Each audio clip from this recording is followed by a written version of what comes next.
But it's an interesting facet of this, isn't it? That as we're moving away from kind of novelty, I guess, into production for businesses and where it can actually have a real effect, is how we call it the upcoming kind of co-piloting of tools, because you don't need to automate everything. That's a great example of a sales process, internal process that those tools can help with. So trying to keep that simple, but that co-piloting is happening quite a lot with various types of tools that we've seen.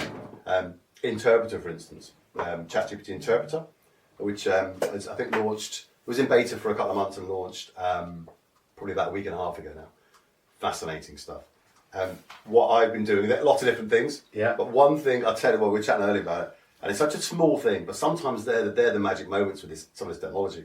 So the book we mentioned, we've written a book called Your Job is Safe. It's a humorous take on AI. Roy's written it. It's creative genius. Creative genius, thank you. Yeah. You can download it on the website. Yeah. You can download it, but you know what? The tiny things sometimes like co-piloting. So Interpreter, which basically can visualize data for you in ChatGPT, very powerful. So definitely go and check it out. But this is one little thing it did for me, which was turn a single PDF, which was vertical, into a 2-page spread through a prompt. I mean, I don't think I've seen a better use of. It would have taken an hour or something. You were pulling your hair out trying to do it, weren't you? And that's difficult. There's not much left. I didn't start much, to be honest, so it was very, very difficult. But those little things, sometimes we see that a lot with our conversations that we're having, aren't we? Even between ourselves when we're doing the sales process. Oh my God, it does do that, doesn't it? So we're learning too as we're going through. But definitely for our clients as well. When we're going in doing those workshops and those conversations, and then the penny drops and they go, oh, right. So the creative stuff people kind of get instinctively, like the content and the social and the brand and the assets are kind of easier to understand. But sometimes when we're talking about generative in that process and that workflow automation, that's where the real power is, right? Yeah, completely. And I think when you think tools, platforms, systems are all in a race to bake AI into what they're doing and what they've got. Yeah. But, again, that's siloed, right? So if you've got a CRM and it's got an AI engine in it, great. But is it linked to your email marketing platform? Is it linked to your website? Is it linked to your presentations? Is it linked to your email? Possibly not.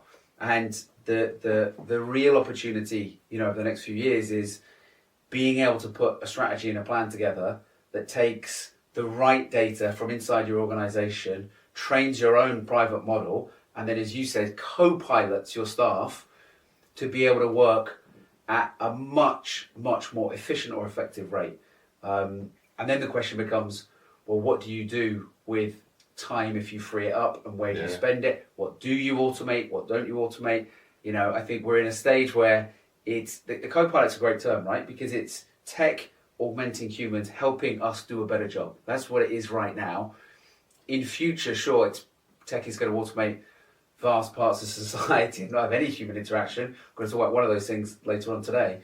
But in the first part, it is that co-pilot, which is just a really interesting space. Yeah. Like I say, when the penny drops, it's the Arthur C. Clarke indistinguishable from magic moment. We're going to go, wow, this could really help. But again, you don't have to automate everything, but those small bits that can really help your day-to-day business, I think is where some of the power is, some of the magic is. Yep, definitely.